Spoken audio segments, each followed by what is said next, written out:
അതിപരിശുദ്ധ നാമം വാഴ്ത്തപ്പെടുമാറാകട്ടെ. ഒരിക്കൽ കൂടെ ഈ യൂട്യൂബിലൂടെ നിങ്ങളോട് നമുക്ക് സംവാദിക്കുവാനും ചിന്തിക്കുവാനും ദൈവം തന്നിരിക്കുന്നതായ നല്ല അവസരത്തിനായി ഞാൻ ദൈവത്തെ സ്തുതിക്കുന്നു. സമകാലികമായ ചില കാര്യങ്ങളെയാണ് ഇവിടെ ചിന്തിക്കുവാനായിട്ട് ആഗ്രഹിക്കുന്നത്. കേൾക്കുന്ന പ്രിയപ്പെട്ടവർക്ക് താല്പര്യമുണ്ടെങ്കിൽ മുഴുവനായി കേൾക്കുവാനായിട്ട് ഓർപ്പിക്കുന്നു. ഈ അടുത്ത സമയത്ത് ഇന്ത്യയിലും മറ്റ് രാജ്യങ്ങളിലുമൊക്കെ പ്രസിദ്ധമായ ഒരു സംഭവം നടന്നു. 12 വർഷത്തൊരിക്കൽ കൂടുന്നതായ ഒരു പരിപാടിയാണ് ഗംഗയിൽ കുംഭമേള നടക്കുന്നു എന്നുള്ളത്. ഇത് മതപരമായ ഒരു ആചാരമാണെങ്കിലും അതിൻ്റെ ചില കാര്യങ്ങൾ നമുക്ക് ചിന്തിക്കാതിരിക്കുവാനായിട്ട് കഴിയുന്നില്ല.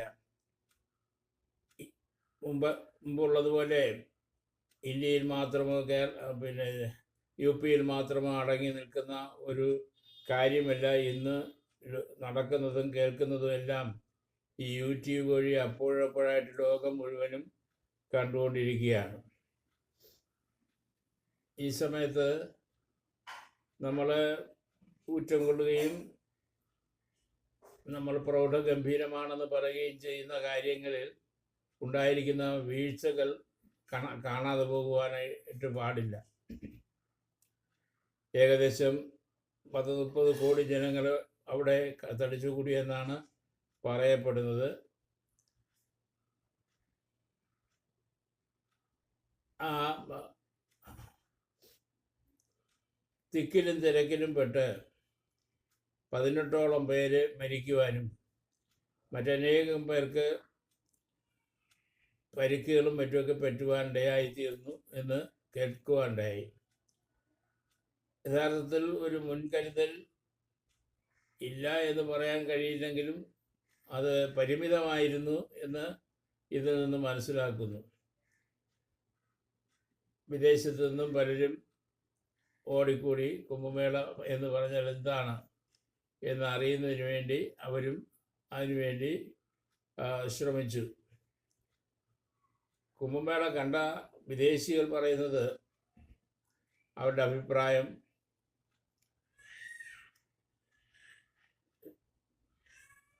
സ്ത്രീ നഗ്നത കാണണമെങ്കിൽ വിദേശ രാജ്യങ്ങളിൽ, പാശ്ചാത്യ രാജ്യങ്ങളിലാണ് അതിൻ്റെ സുലഭത.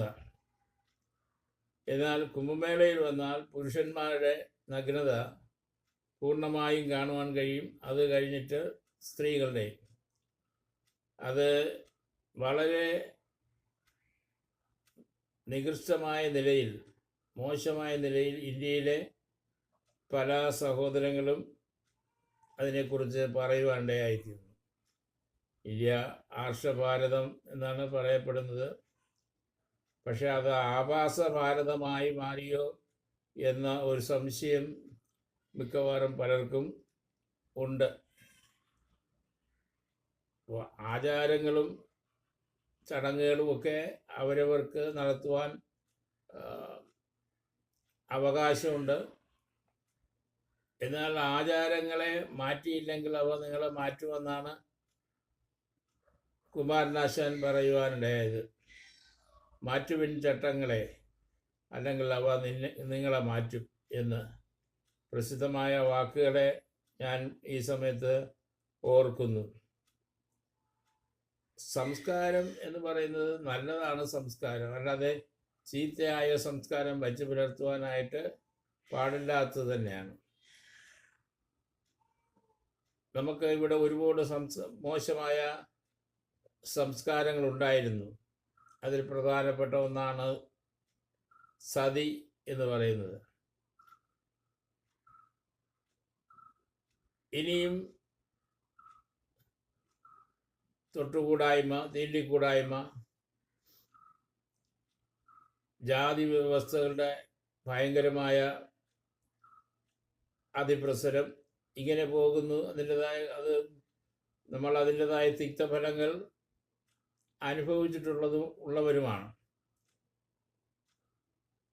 ഇന്ത്യയിലെ ഒരാൾക്ക് കൊടുക്കുന്ന ചായ മറ്റൊരാളത് കുടിക്കാൻ പാടില്ല, അവരുടെ വീട്ടിൽ കയറാൻ പോലും പാടില്ല.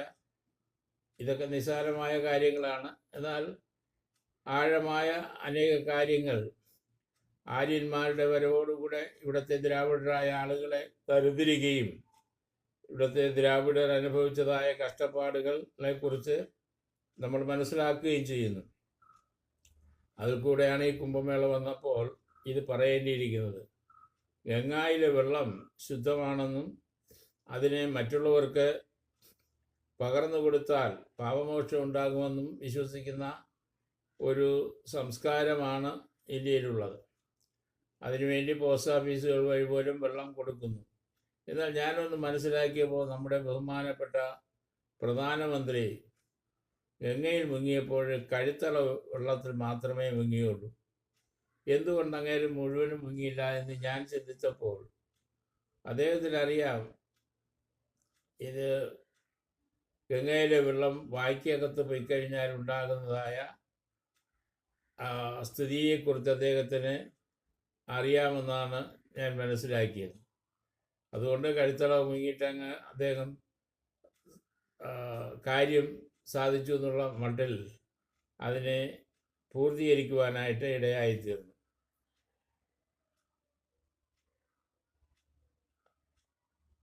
പിന്നെ ഒരു പ്രധാന കാഴ്ച സ്ത്രീകളെ സംബന്ധിച്ചിടത്തോളം ഈ പറഞ്ഞതുപോലെ നഗ്നരായി കുളിക്കുന്ന സ്ത്രീ പുരുഷന്മാർ അവിടെ സുലഭമായിട്ടുണ്ടായിരുന്നു. അവർക്കാണ് അവിടുത്തെ ആധിപത്യം. ലിംഗം തൊട്ട് തൊഴുക, ലിംഗത്തിൽ തൊട്ട് പൂജ നടത്തുക. ഇനി ഇപ്പോൾ വളരെ അപൂർവമേ ഉള്ളൂ. മുമ്പ് വളരെ സുലഭമായിരുന്നു. സന്യാസിമാർ നടന്നു പോകുമ്പോൾ അവരുടെ അടുക്കൽ ചെന്ന് ഒക്കെ തൊട്ട് തൊഴുന്നതായ ഒരു അനുഭവം ഇന്ത്യയുടെ പല ഭാഗങ്ങളും ധാരാളം കാണാം. കേരളത്തിൽ ചിലപ്പോൾ ദുർലഭമായിരിക്കാം അത്.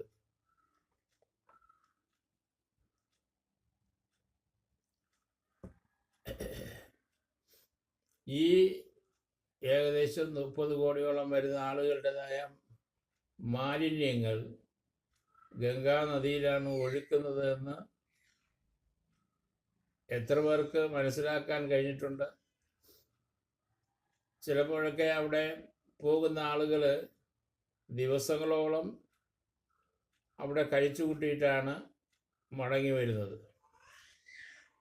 അങ്ങനെ വരുമ്പോൾ അവിടെ പ്രാഥമിക കാര്യങ്ങളെല്ലാം അവിടെ തന്നെ നടത്തുകയും ചെയ്യുന്നു എന്നുള്ളത് സത്യമാണ്. ഇനി വേറൊരു കാര്യം ഗംഗയെക്കുറിച്ച് പറഞ്ഞാൽ, ആ പ്രദേശത്തെ ഒരു വലിയ കൂട്ടം പ്രദേശത്തെ ആളുകൾ മരിക്കുന്ന ശവശരീരങ്ങൾ ഗംഗാനദിയിൽ തീരങ്ങളിൽ കൊണ്ടിട്ടാണ് ദഹിപ്പിക്കുകയും അതിനുശേഷം എടുത്ത് വെള്ളത്തിൽ കളയുകയും ചെയ്യുന്ന ഒരു രീതിയുണ്ട്. ശവശരീരങ്ങൾ ശരിക്കും ദഹിക്കാതെ അതിങ്ങനെ ഒഴുകി നടക്കുന്ന കാഴ്ചയെക്കുറിച്ച് എഴുത്തുകാരനും ദേശസഞ്ചാരിയും ആയ ജോർജ് കുളങ്ങര വളരെ വ്യക്തമായി എഴുതിയിരുന്ന യൂട്യൂബിൽ നിങ്ങൾ പരിശോധിച്ചാൽ അത് കാണുവാനും കഴിയും. അപ്പോൾ ഈ വെള്ളം തന്നെയാണ് കോരി കുടിക്കാനായിട്ട് നമ്മൾ പ്രേരിപ്പിക്കുകയും മറ്റും ചെയ്യുന്നത്. പിന്നെ പശുവിൻ്റെ മൂത്രം കുടിക്കുന്നത് നമുക്ക് അതൊന്നും ഒരു വലിയ കാര്യമല്ലല്ലോ.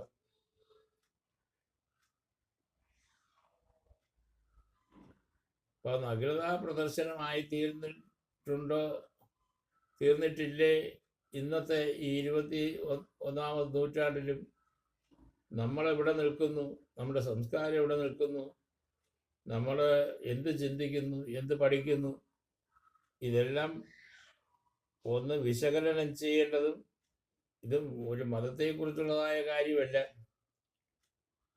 ഒരു സാമൂഹ്യ പ്രശ്നമായിട്ട് നമ്മളത് കാണേണ്ടത് തന്നെയാണ്.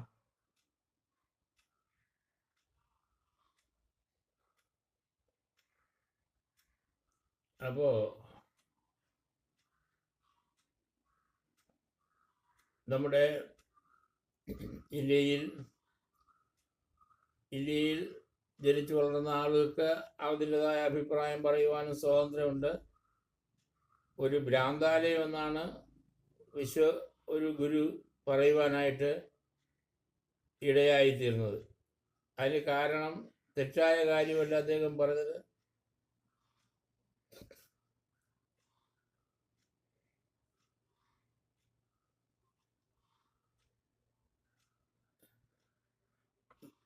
നമുക്ക് ഒരു നല്ല സംസ്കാരം വാർത്തെടുത്ത് ലോകത്തിൻ്റെ മുൻപിൽ കാണിക്കണമെങ്കിൽ അത് ഏറ്റവും നൂതനമായിരിക്കണം എന്നുള്ളതാണ്. അല്ലാതെ ആ പഴയ അല്ലെങ്കിൽ നൂറ്റാണ്ടുകൾക്ക് മുമ്പ് ഉള്ളതായ സംസ്കാരത്തെ ഉയർത്തിക്കാട്ടുകയല്ല ഭാരതീയർ ചെയ്യേണ്ടിയിരിക്കുന്നത് എന്ന് എൻ്റെ കൂട്ടുകാരോടും ഞാൻ ബുദ്ധി പറയുന്നു.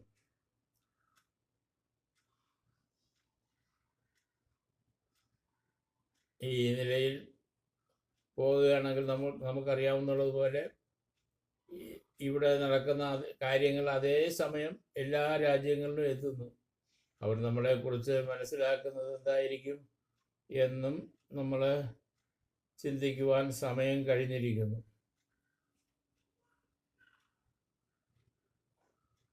ഒരു വിചിന്തനം ഇതിലൂടെ നമുക്കുണ്ടാകട്ടെ എന്ന് പറഞ്ഞുകൊണ്ട് ഞാൻ എൻ്റെ വാക്കുകളെ ഇവിടെ അവസാനിപ്പിക്കുന്നു.